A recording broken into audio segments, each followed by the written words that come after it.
les invito a abrir sus Biblias a 2 Corintios capítulo 1 y vamos a dar lectura a los versículos en un instante, los versículos del 1 al 7.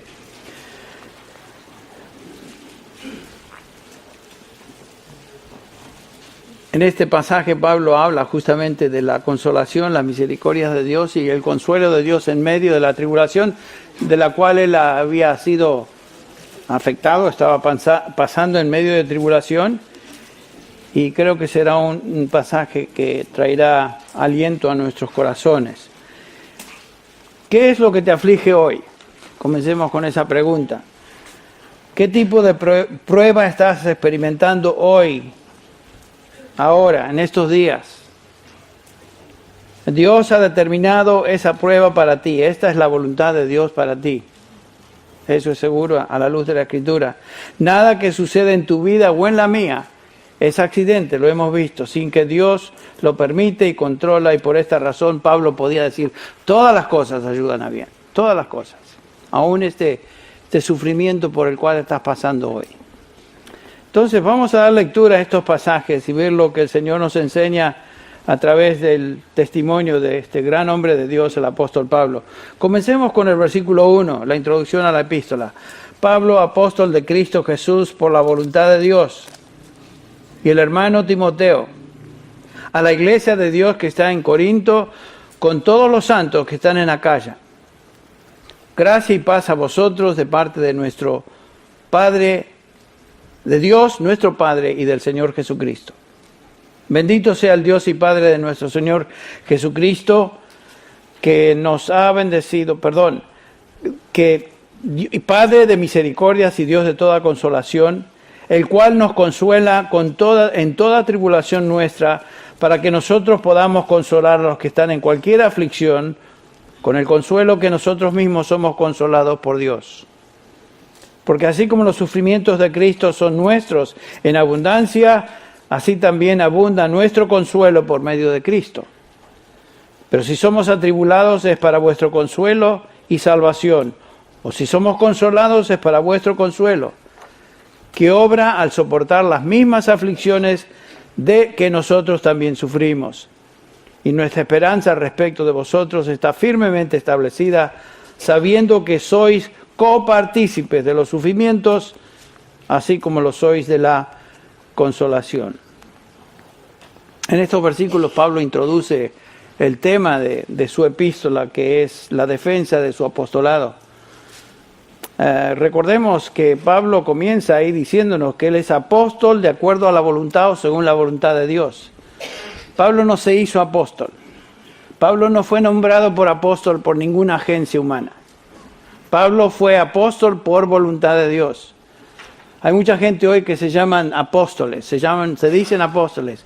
No existen hoy apóstoles, porque los apóstoles en el Nuevo Testamento tenían un claro llamado, una distinción particular que Dios había establecido para ellos. Ya no hay apóstoles, ellos establecieron el fundamento que encontramos en el Nuevo Testamento, el fundamento doctrinal. Pasó su generación y pasaron los apóstoles. Hoy no hay apóstoles. Así que tengamos eso en claro. Y Pablo dice, miren, yo no busqué ser apóstol, yo soy apóstol por la voluntad de Dios. Si recordamos cómo él fue llamado en el capítulo 9 de Hechos, va en camino a Damasco, persiguiendo a la iglesia, buscando a cristianos, tratando de destruirlos, tratando de encarcelarlos y llevarlos presos y exterminar todo lo que sea a un vestigio de lo que es el cristianismo. Y en ese transcurrir, en ese proceso, el Señor lo llama. Y el Señor lo llama no solamente a ser cristiano, sino que lo llama a ser su apóstol. Pablo está consciente de su llamado. ¿Y se dirige a quién se dirige? Aquí nos dice, se dirige a la iglesia en Corinto. Y después los describe como los santos que están en toda Acaya. Los santos en Corinto y los santos que están en toda Acaya. Siempre que el Nuevo Testamento se habla de la iglesia está compuesta de los santos. ¿Quiénes son los santos? Los creyentes, los redimidos, los llamados de Dios. Sabemos eso por tantas veces que hemos estudiado el tema. Se dirige a todos los santos y por aplicación entonces se dirige a nosotros. Nosotros somos santos en la definición bíblica de la palabra. Y después el saludo, gracia y paz de Dios de nuestro Señor, de nuestro Padre, de nuestro Señor Jesucristo, y es un saludo muy normal, muy común del apóstol Pablo. Gracia y paz. Todo lo que recibimos es por gracia, la salvación es por gracia, nuestra vida es por gracia, lo que estamos disfrutando hoy es por gracia, los dones son por gracia, todo lo que tenemos es por gracia. Por lo tanto, es muy apropiado que el Pablo diga gracia y paz a vosotros. Entonces, noten que Pablo le llama al Señor, a Dios Padre, Padre de nuestro Señor Jesucristo. Y luego agrega en el versículo que sigue, nuestro Padre. Qué interesante es ver que Dios es el Padre de nuestro Señor Jesucristo, pero al mismo tiempo es nuestro Padre. Y en el capítulo 17 de Juan, el Señor Jesús, intercediendo por nosotros los suyos, nos dice que Dios le amó a Él, nos amó a nosotros o nos ama a nosotros tal como Él ama a su Hijo Jesucristo. Entonces, una expresión tan preciosa ahí. Dios Padre de nuestro Señor Jesucristo y también nuestro Padre. Perdón. Entonces, cuando Pablo escribe esta epístola, él está sufriendo intensamente, como lo veremos en un instante. Él está sufriendo intensamente. Está sufriendo la acusación de falsos maestros que le decían que él era un falso apóstol. Estaban tratando de perjudicar, socavar, destruir su testimonio para, de tal manera, influir o tener influencia sobre los creyentes en Corinto. Fíjense en el capítulo 7, por ejemplo, donde Pablo habla de su persecución, de su aflicción, en el capítulo 7, versículo 8. Porque de cierto, cuando vinimos a Macedonia, ningún reposo tuvo nuestro cuerpo, sino que en todo fuimos atribulados. De fuera, conflictos, de dentro, temores. Pero Dios, que consuela a los humildes o abatidos, la palabra pudiera ser traducida como deprimidos, nos consoló con la venida de Tito. Pablo estaba siendo atribulado cuando escribe estas palabras. Estos falsos maestros habían levantado, como dije, falsas acusaciones contra Pablo. En el capítulo 11, versículo 13, por ejemplo, dice Pablo, estos son falsos apóstoles. Se llamaban apóstoles, pero eran falsos. Y después dice, obreros fraudulentos que se disfrazan como apóstoles de Cristo. Y no es maravilla, porque el mismo Satanás se disfraza como ángel de luz. Así que no es extraño si también sus ministros se disfrazan como ministros de justicia, cuyo fin será conforme a sus obras. Vean lo que está diciendo Pablo. No es cuestión de llamarse apóstol. No es cuestión de decir yo soy siervo de Dios. Por sus obras los conoceréis, dice el Señor Jesús. No todo el que me dice Señor, Señor, o yo soy tu siervo, entrará en el reino de los cielos, sino aquel que hace la voluntad de mi Padre que está en los cielos. Cuando escuchamos mensajes por apóstoles o por siervos o lo que se llaman, pensemos en lo que dicen, escuchemos si va de acuerdo a lo que la palabra de Dios dice, y también pensemos en su vida, qué tipo de testimonio tienen, quiénes son ellos, cómo están afectando a los que les rodean, cómo están afectando a la iglesia. Y decidamos, ¿son apóstoles o no son apóstoles? Bueno, si enseñan la verdad es un buen indicio, pero si sus vidas son un desastre, un testimonio perverso, indigno de Dios, entonces podemos concluir estos son falsos apóstoles. ¿Qué es lo que está diciendo Pablo aquí? Cuyo fin será conforme a sus obras. Como los falsos maestros de ese día hoy, también enemigos de Jesucristo, de la sana doctrina, estaban tratando de apartar a los creyentes en Corinto del evangelio verdadero y sustituirlo con herejías, con un falso evangelio. Pero para lograr eso, primero tenían que destruir la credibilidad y reputación del apóstol Pablo, y es lo que hacen, lo atacan, para que la gente llegara a concluir, bueno, entonces Pablo, ¿qué? Pablo es un falso apóstol. No. Pablo se defiende no por causa de él, sino por causa del evangelio. Lo hace a través de toda esta epístola. Toda esta epístola realmente es una carta acerca del sufrimiento, acerca de la aflicción. Así que lean 2 Corintios con ese prisma, con ese lente de por medio. Léanlo como este es un mensaje del gran apóstol Pablo para aquellos que están sufriendo. Es un excelente ejercicio. Bueno, Pablo lo hace. Y noten cómo comienza la epístola. Bendito sea Dios. Bendito sea el Dios. Comienza identificando la fuente de consolación. La fuente de consolación es Dios. Toda consolación viene de Dios. Y Pablo alaba a Dios porque de Él viene toda misericordia, toda consolación. Pablo exalta a Dios, que es el Dios y Padre de nuestro Señor Jesucristo, y después agrega Padre de misericordias, y luego Dios de toda consolación. Tremendas descripciones bíblicas de Dios. Si Pablo hubiera sido un judío del Antiguo Testamento, en la época del Antiguo Testamento, él se hubiera expresado de Dios como el Padre de Abraham, Dios, Padre de Abraham, Padre de Isaac, Padre de Jacob. Dios estaba identificado en el Antiguo Testamento con aquellos que le representaban. Pero cuando vamos al Nuevo Testamento, Dios ahora se identifica como el Dios de nuestro Señor Jesucristo. Muy interesante. Dios de nuestro Señor Jesucristo. Y la razón se expresa claramente, por ejemplo, en Hebreos capítulo 1, ustedes lo conocen el pasaje, lo leo simplemente. Dios, habiendo hablado muchas veces y de muchas maneras en otro tiempo a los padres, por los profetas, en estos postreros días nos ha hablado por medio de ¿quién?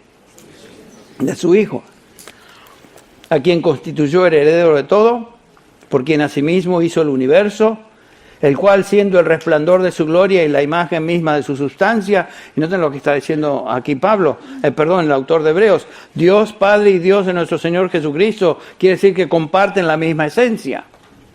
Este es el Dios revelado en la carne en Cristo Jesús. Lo que Dios Padre es, su Hijo es. Ambos son iguales en naturaleza.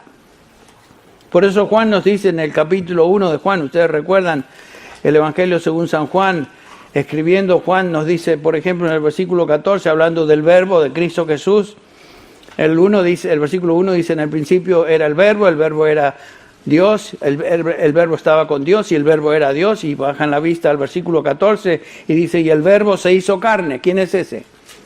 Jesucristo. Y habitó entre nosotros. Y vimos su gloria, gloria como del unigénito del Padre, lleno de gracia y de verdad. Y aquí nos dice Juan que Jesucristo, Dios, se hizo carne. Versículo 18 de este mismo pasaje dice, a Dios nadie le vio jamás. El unigénito Hijo que está en el seno del Padre, Él lo ha dado a conocer. La única manera de conocer a Dios es por medio de su Hijo. Uno no conoce a Dios salteándose a su Hijo. Hay gente que dice, yo creo en Dios, yo conozco a Dios, yo soy de Dios. No eres de Dios si no has pasado por medio del único medio que lleva a Dios. Yo soy el camino, yo soy la verdad, yo soy la vida. Nadie, absolutamente nadie viene al Padre, sino ¿quién? Por mí. Yo soy el camino. Claramente Juan enseña lo mismo. En Juan capítulo 10, versículo 29 tenemos esta declaración. Jesús dice, yo y el Padre uno somos, mismo en esencia.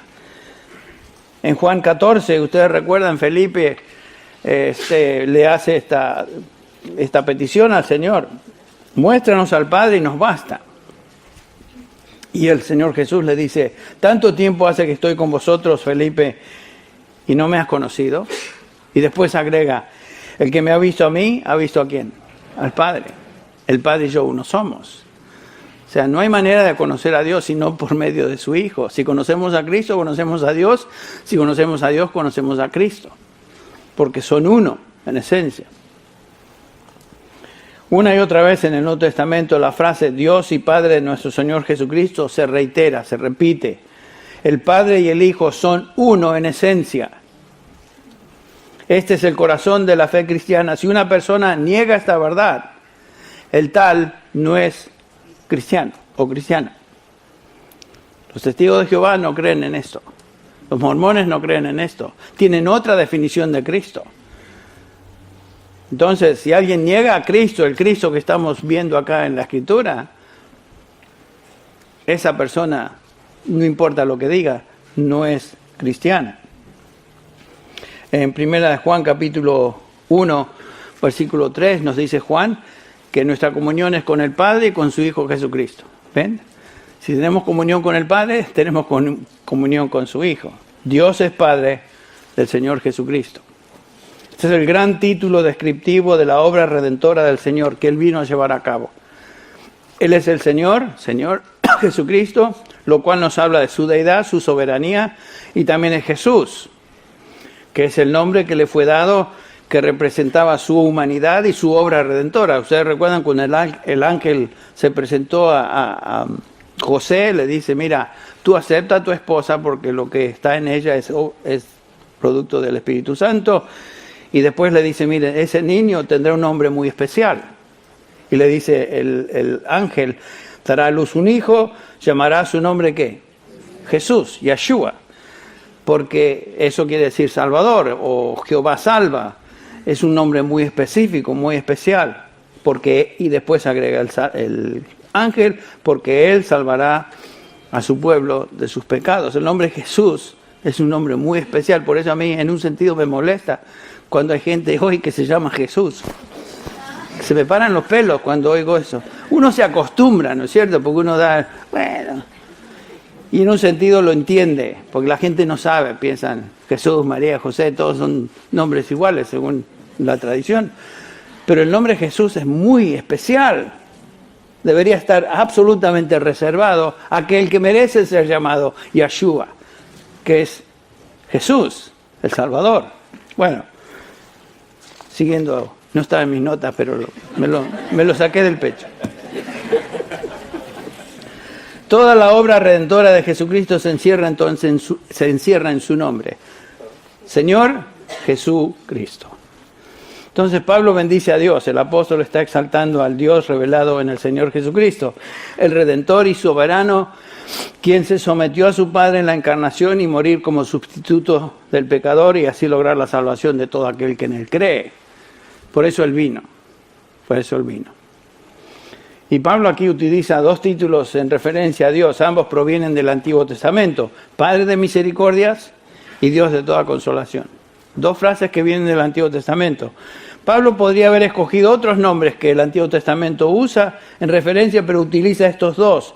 Y la razón se hace clara cuando recordamos el contexto y la razón de esta epístola. Pablo está defendiendo su apostolado porque él está sufriendo las acusaciones de falsos maestros. Él está personalmente pasando por una gran tribulación, un gran sufrimiento. Y por lo tanto notamos que él utiliza estos dos títulos por esa razón también. Él quiere enseñar a estos creyentes que Dios es el Padre de misericordia y Dios de toda consolación. Esto, en un sentido, Pablo es lo que va a enseñar. Y lo enseña a través de esta epístola.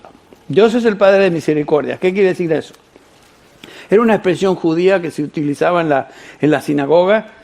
Cuando un judío oraba en la sinagoga, él invocaba a Dios como el Padre misericordioso, o lleno de compasión, ten piedad de todos nosotros. Y era una expresión muy obvia en una sinagoga, por ejemplo. La Escritura nos enseña eso claramente, que Dios es un Dios de misericordia. Ustedes recuerdan lo que dice Jeremías ahí en Lamentaciones. Algunos estarán pensando, ¿quién escribió? Yo creía que era el escritor. No, Jeremías es el autor de Lamentaciones.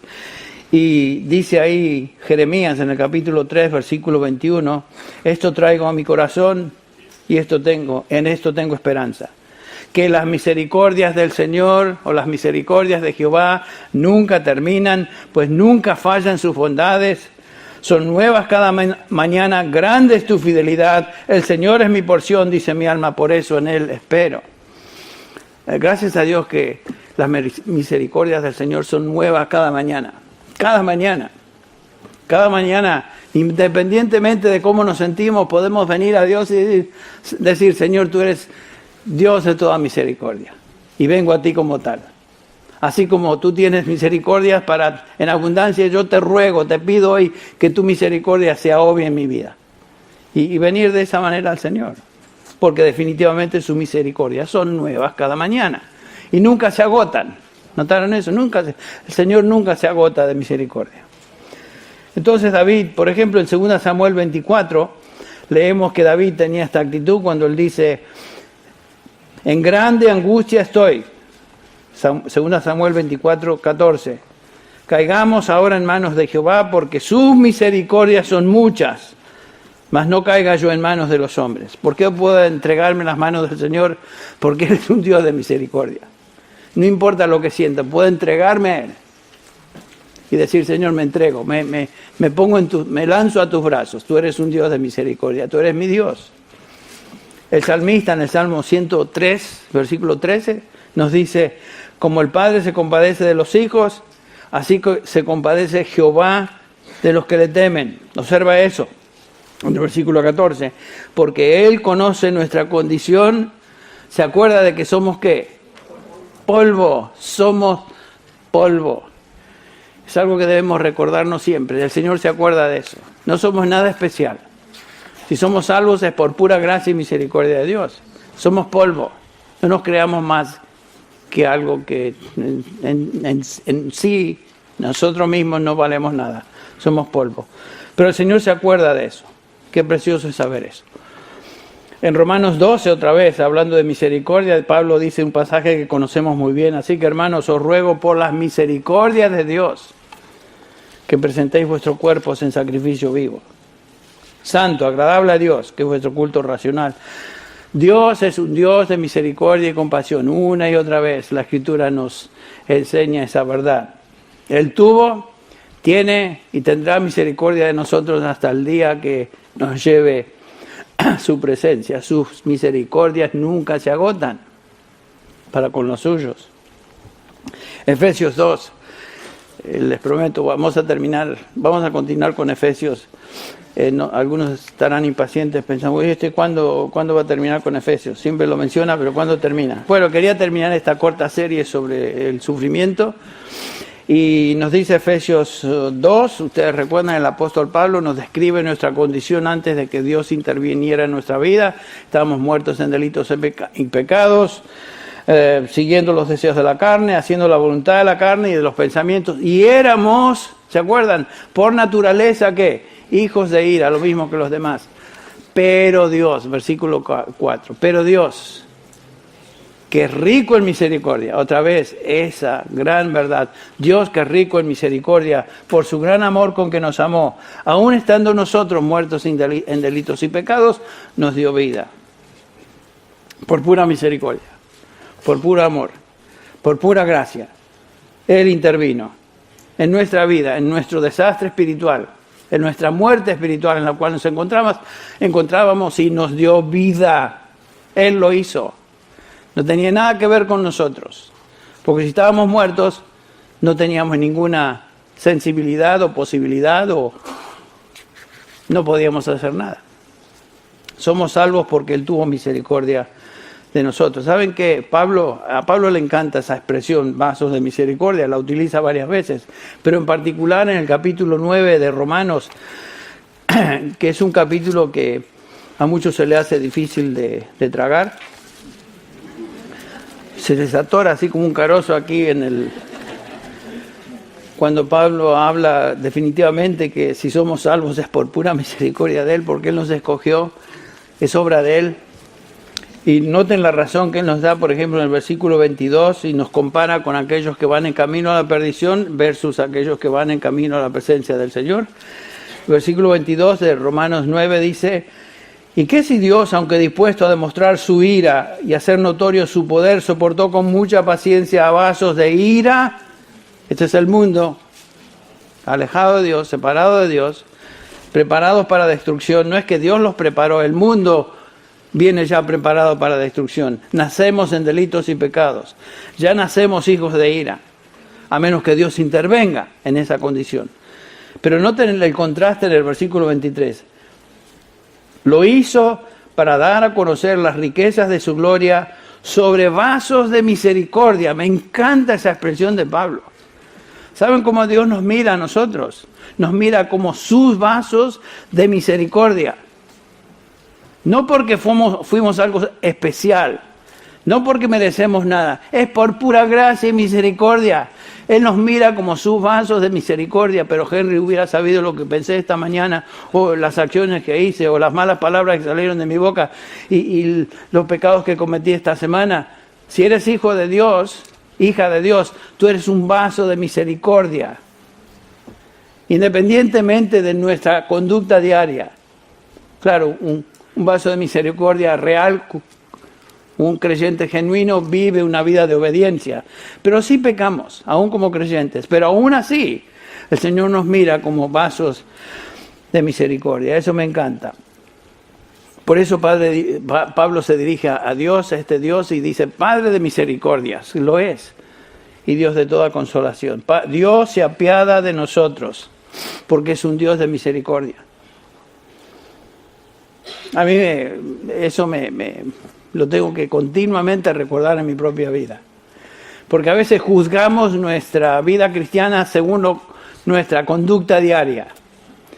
Y a veces nos sentimos más cristianos que otros días. Y a veces nos sentimos más amados por Dios que otros días. Y pensamos que si ese es el caso, entonces Dios varía. Me ama, no me ama, como la margarita, ¿verdad? Le quitamos los pétalos. Dios no opera así con nosotros. Dios es Dios de toda misericordia y consolación.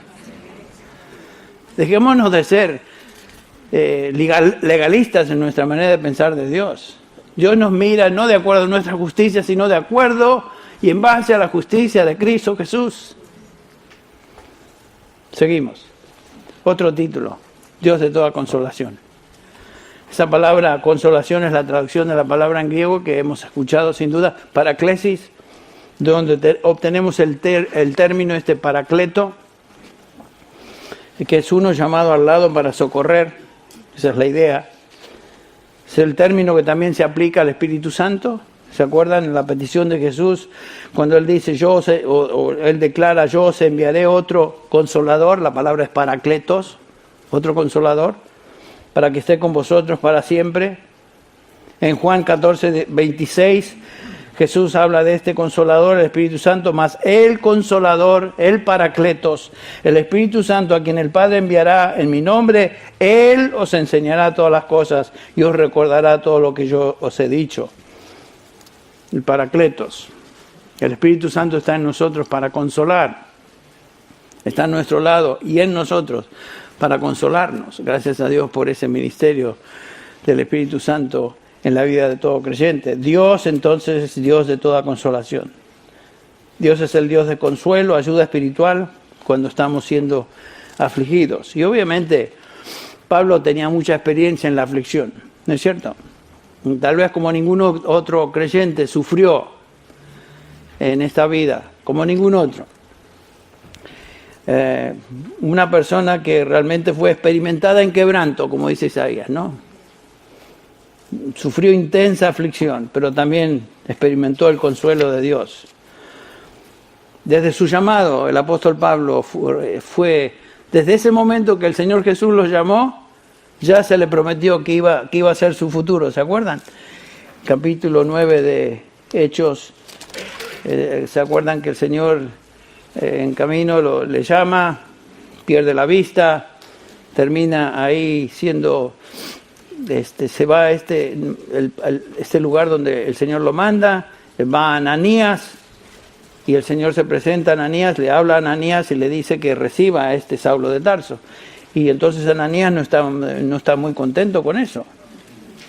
Porque le dice, Señor, pero este tiene autoridad de los principales sacerdotes para prender a los que invocan tu nombre. ¿Cómo es que yo voy a hablar con él? Y me voy a presentar con él. A ver si yo pago el pato también. Esa es la idea. Pero el Señor le dijo, ve, porque él me es un instrumento escogido. ¿Para qué? Para llevar mi nombre en presencia de los gentiles, predicar el Evangelio, reyes, hijos de Israel también. Y después el versículo 26, esta promesa, garantía del Señor Jesús, porque yo le mostraré cuánto debe padecer. Desde el momento que fue llamado, él fue llamado a sufrimiento por Cristo. Y es lo que estamos observando, de lo que él habla en esta epístola. Pero él no se quejó de su adversidad.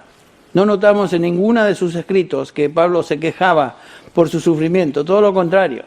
En esta misma epístola comienza alabando a Dios, diciendo, Dios Padre y Dios de toda consolación, aunque él estaba sufriendo. Y exalta a Dios, exalta el nombre de Dios. En lugar de apiadarse a sí mismo y sentirse víctima, él eleva una exaltación a Dios por medio de aún de esta expresión en el capítulo 1. Recuerden en el capítulo 4 de Filipenses, por ejemplo, en el versículo 11, bueno, el 10 dice que me alegro grandemente porque vosotros habéis acordado de mí, reavivado vuestro cuidado para conmigo. En verdad antes os preocupabais, pero os faltaba oportunidad. Recuerdan que Pablo está en la cárcel en Roma y estos filipenses envían una ofrenda a Pablo en esa situación, y Pablo da gracias a Dios por esa ofrenda. Y el versículo 11, no que hable de porque tenga escasez, y sí tenía escasez, pues he aprendido, esto es la frase, Pablo dice, he aprendido a contentarme cualquiera sea mi situación. Pablo había aprendido a recibir todo como la mano de Dios en su vida, y pase lo que pase, circunstancia difícil y tribulación, la que sea, Pablo la aceptaba como lo que Dios había enviado para él. Y he aprendido entonces a contentarme. Es algo que debemos hacer nosotros. Aprender a contentarnos con la mano de Dios y su gracia y lo que Él nos concede en esta vida, ahora, en este momento. No importa qué situación difícil sea. A veces nos comparamos, ¿no? Bueno, estoy sufriendo esto, pero me gustaría sufrir más los que sufre aquel, porque ese sufrimiento es más llevadero. A mí esto es tan difícil, Señor. ¿Por qué no me das tonteras? El Señor nos da las pruebas por medida, según la necesidad nuestra y según su voluntad. Y Pablo sabía que todo lo que venía a su vida era de Dios. Y él había aprendido a contentarse como parte de lo que Dios tenía para él. Ustedes recuerdan cuando nos cuenta en esta misma epístola, en el capítulo 12, que el Señor me fue enviado un aguijón en la carne. No sabemos exactamente lo que era eso. De eso habló David un poquito el domingo pasado también. No sabemos si fue un aguijón físico, un aguijón emocional, un aguijón espiritual. No importa, es un mensajero de Satanás. Por lo cual él rogó 3 veces que me lo quitara. Rogó al Señor. Y a veces cuando sufrimos tenemos la tendencia a decir, Señor, quítame esto. O cámbiamelo por otro. Este aguijón es muy duro. Por favor, Señor, te ruego. Y es lo que hizo el apóstol Pablo. Está bien pedir que el Señor nos dé liberación de nuestra tribulación. Eso no está mal. Líbrame de esto. Pero Él me ha dicho, bástate mi gracia, pues mi poder se perfecciona en la debilidad. Por tanto, muy gustosamente me gloriaré más bien en mis debilidades, para que el poder de Cristo repose en mí. Y después esta declaración. Por lo tanto, me complazco en mis tribulaciones y mis debilidades, en insultos, en privaciones, en persecuciones. Que suena como masoquista, ¿no? No era que era masoquista, él se está gloriando en el Señor, dando gracias a Dios porque eso viene de Él. Me gozo en todo esto. Persecuciones y angustias por amor a Cristo, porque cuando soy débil y cuando estoy sufriendo, en ese momento experimento su fuerza, su fortaleza. En ese momento soy fuerte. La lección, Pablo había aprendido a aceptar el sufrimiento como el medio que Dios utilizaba para pulirle y transformarlo en un siervo eficaz del Evangelio. Bueno, esa es una lección que tenemos que aprender todos. En no quejarnos, no pedir ciertas cosas que el Señor las quite, sino, Señor, ayúdame en medio de esto. No tratar de saltarnos del sartén ardiendo, sino mantenernos ahí. Porque si saltamos, a lo mejor lo que viene es peor, es fuego. Bueno, no lo dice Pablo así, yo lo expreso de esta manera. La última vez notamos o hablamos de esto, que la aflicción es para pulir y purificar nuestra fe y ayudarnos a perseverar en nuestra fe. Si no fuera por la aflicción, a veces no perseveraríamos. Y el Señor quiere pulir todo lo que es imperfección. Y nos pone en el crisol, quema lo que nos sirve y nuestra fe se fortalece. Y gracias a Dios por eso. Dios es la única fuente de consolación y fortaleza espiritual. En el Salmo que leímos, el Salmo 42, mis lágrimas han sido mi alimento de día y de noche, mientras me dicen todo el día, ¿dónde está tu Dios? Bueno, a veces nosotros tal vez no tenemos enemigos, como el salmista David, que te digan, ¿dónde está tu Dios? Pero sí tenemos al diablo, que es el acusador de los hermanos, sí tenemos a los demonios que están tratando de trastabillarnos y tal vez hay acusaciones que vienen a nuestra mente. Ay, ¿tú te crees cristiano? Ay, ¿te crees cristiano? Mira cómo mira esto, mira lo otro. ¿Tú crees que eres cristiano? ¿Qué vas a ser cristiano? Tú, si fueras cristiano, entonces viene el argumento. Y uno empieza acá, ay, sí, tal vez. Es la misma idea. ¿Dónde está tu Dios? A ver. Y dice la salmista, Dios mío, reconoce, mi alma está deprimida. No está mal decir eso a Dios, ¿saben? Decirle simplemente, Señor, estoy mal. Y después continúa diciendo, a Dios, mi roca, diré, ¿por qué me has olvidado? Parecía que el Señor lo hubiera abandonado. El Señor no le había abandonado. ¿Por qué ando sombrío en la opresión del enemigo? Y finalmente David reacciona y es como que vuelve en sí, dice, argumenta, ¿por qué te abates, alma mía? ¿Por qué te turbas dentro de mí? Espera en Dios, pues aún he de alabarle. Él es mi salvación y la salvación de mi ser y mi Dios. Vuelve en sí. Y se recuerda a él mismo que Dios es la fuente de consuelo. Es lo que debemos hacer. Dios es Dios de misericordia, Dios de toda consolación. Padre de misericordia y Dios de toda consolación. Dios nos consuela. El Espíritu Santo nos consuela porque Él es el consolador. Cristo es el consolador de sus discípulos. Ustedes lo vemos ahí en el capítulo 17 de Juan. Entonces notamos que el consuelo viene de Dios. ¿Quién es Dios? Dios Padre, Dios Hijo, Dios Espíritu Santo. Dios Padre es por nosotros. Cristo es el consolador, quien ruega por nosotros, intercede por nosotros. El Espíritu Santo es el consolador, quien está en nosotros. Entonces vemos que Dios está obrando a favor nuestro. Y el apóstol entonces expresa gratitud a Dios, porque Él es Dios de misericordia y de toda consolación. La fuente de consolación es Dios. Y Pablo subraya ahora en el versículo 4 la promesa de consolación. Versículo 4 de este capítulo 1 dice, pues Él nos consuela en toda tribulación nuestra. Aquí notamos que Dios nos consuela, es una promesa, es algo que Dios está haciendo y va a hacer. Dios promete que su consuelo y su rescate estará presente con los suyos siempre, en cualquier aflicción. Por eso Pablo dice, todas las cosas se suenan bien para las que aman a Dios, a los que conforme a su propósito son llamados. Y noten el argumento de este capítulo 8 de Romanos. Pablo comienza a hablar de las posibles cosas que nos pudieran causar tal dificultad que nos derrumben. Y Pablo hace esta pregunta, ¿qué pues diremos a esto? Si Dios es por nosotros, ¿quién contra nosotros? La respuesta es obvia. Si Dios es por nosotros, somos mayoría. Nadie, no importa cuántos miles ni millones de personas están en contra nuestro, si Dios es por nosotros, ¿quién contra nosotros?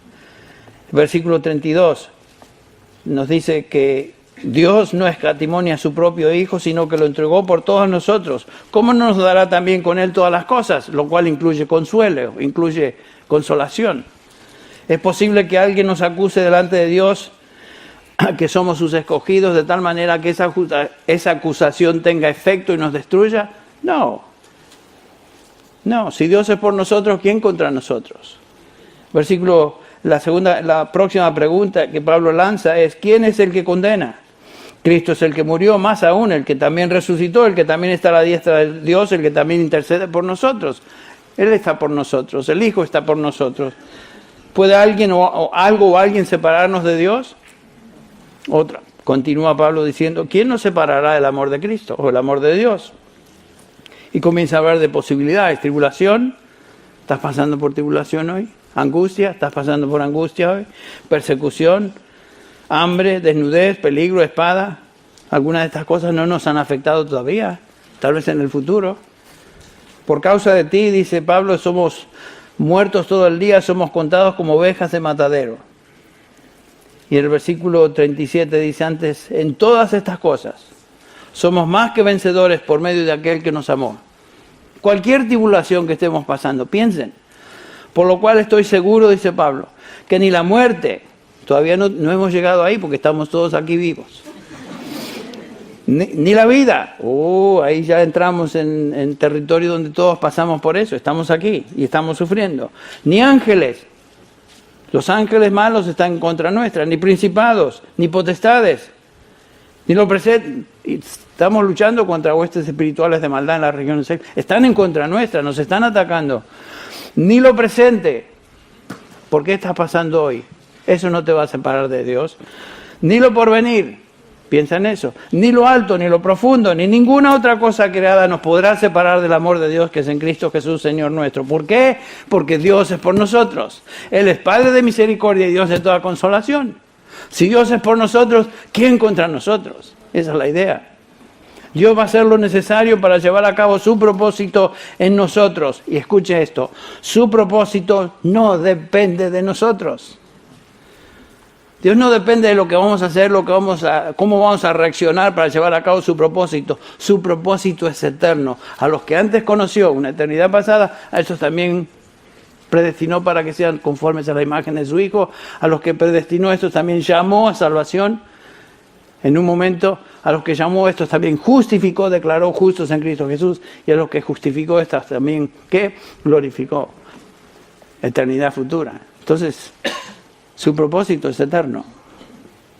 Y eso garantiza entonces nuestra protección y consolación, hoy y para siempre. Bueno, Él nos consuela en toda tribulación. ¿Con qué propósito nos consuela? ¿Con qué propósito nos consuela?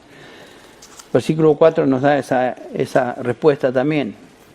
Nos consuela con toda tribulación. ¿Para qué? Es una cláusula de propósito ahí en el original. Para que nosotros también podamos consolar a los que están en cualquier aflicción. O sea, ¿por qué nos consuela el Señor? ¿Por qué manda tribulación y nos consuela?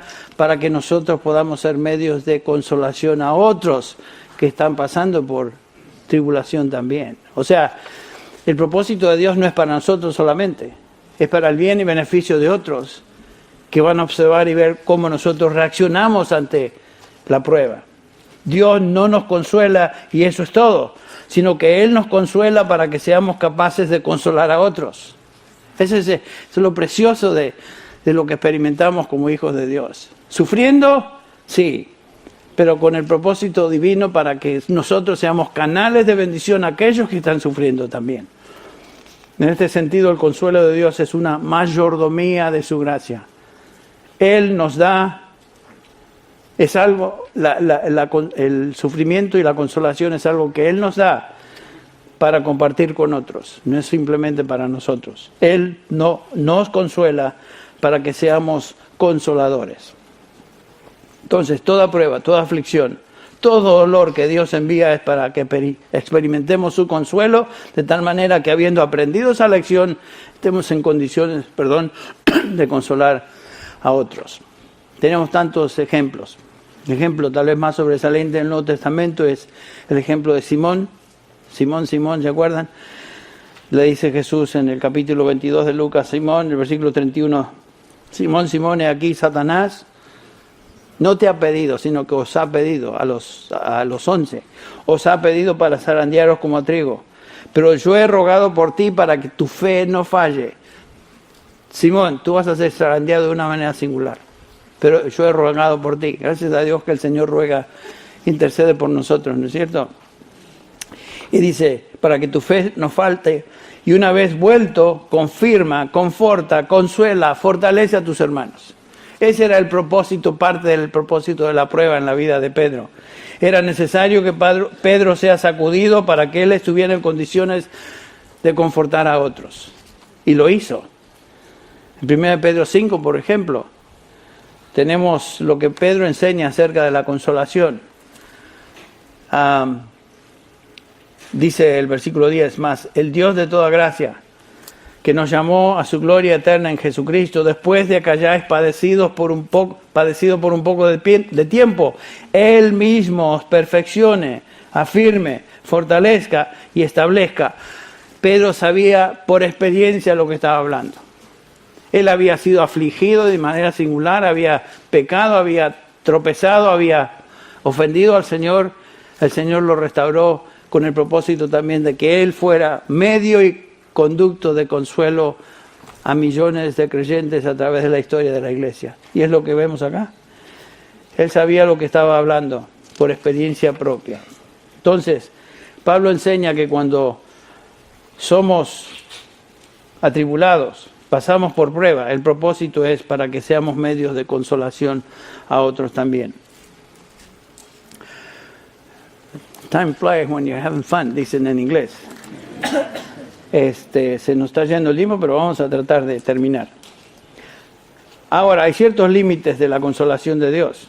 Noten el versículo 5, por lo menos parámetros. Porque de la manera que abundan en nosotros las aflicciones de Cristo, así abunda nuestro consuelo por medio de Cristo. Noten eso, el consuelo de Dios se extiende a cualquier aflicción que venga a nuestra vida por causa de ser cristiano, por causa de Cristo. Pablo está hablando del sufrimiento justo aquí. Dios nos consuela en abundancia siempre y cuando el sufrimiento sea consecuencia de vivir en obediencia a Cristo. O sea, aquí no existe la promesa de que hay consuelo de Dios o consolación de Dios por el pecado. La consolación viene después de la confesión de pecado, si hemos pecado. Pero no mientras vivamos o estemos involucrados en un acto, una actitud o acción pecaminosa. Es la misma idea de Pedro. 1 Pedro 4 dice, si sois vituperados por el nombre de Cristo, sois bienaventurados. Porque el glorioso Espíritu de Dios reposa sobre vosotros. Así que ninguno de vosotros padezca como un homicida o ladrón o malhechor o entremeterse en lo ajeno. Pero si alguno padece como cristiano, o sea, ese es el límite. Si alguno padece como cristiano, no se avergüence, sino que glorifique a Dios por ello. El punto del pasaje es claro. Dios nos bendice, nos consuela cuando estamos sufriendo como resultado de ser cristianos y vivir en obediencia al Señor. Y por supuesto, si desobedecemos al Señor, el Señor nos reprende. Claramente nos enseña la Biblia, nos disciplina. Y es lo que experimentó el rey David. Sin duda, Dios consuela a un hijo que se arrepiente de su pecado, como lo demostró el rey David. Capítulo 32, el Salmo 32 nos dice que David, después de su pecado con Betsabé, dice, mientras callaba se envejecían mis huesos en mi gemir todo el día, porque de día y de noche se agravó sobre mí tu mano, se volvió mi verdor en sequedades. O sea, estaba sufriendo la consecuencia de su pecado en su vida y está sufriendo el hombre. No estaba recibiendo consuelo de Dios en ese momento hasta que confesó su pecado. Versículo 5. Mi pecado te declaré, no encubrí mi iniquidad. Dije, confesaré mis transgresiones a Jehová y tú perdonaste la maldad de mi pecado. Ahí hay consuelo, pero no durante el tiempo que David estaba en pecado. Lo mismo con nosotros. No esperemos el consuelo de Dios, sino la mano de Dios sobre nosotros, pesando hasta que confesemos nuestros pecados. La semana anterior llamamos arrepentimiento a uno de los nuestros, una persona que se ha mantenido dentro de una conducta, actitud totalmente pecaminosa, no hay arrepentimiento y llamamos a la congregación a confrontar a este señor, a este individuo, para que se arrepienta de su pecado y sea restaurado. Pero no durante estos momentos, él no puede recibir la consolación de Dios, sino la mano, la disciplina, la vara de Dios sobre su vida, si es hijo de Dios. Ahora, si no es hijo de Dios y regresa a ser lo que era y permanece ahí y se olvida de todo lo que él profesaba antes, salieron de nosotros, dice la Escritura, pero no eran de nosotros. Podemos afirmar eso. Pero entre tanto, debemos rogar que el Señor le conceda arrepentimiento para recibir consuelo. Y cuando Él es consolado, todos somos consolados. ¿Ven? Esa es la idea de lo que sigue en este capítulo. Versículo 4 al 2, el versículo 8 de este mismo capítulo dice que somos afligidos en todo, perseguidos pero no abandonados. Versículo 9, derribados pero no destruidos, llevando siempre el cuerpo todas las partes de la muerte de Jesús.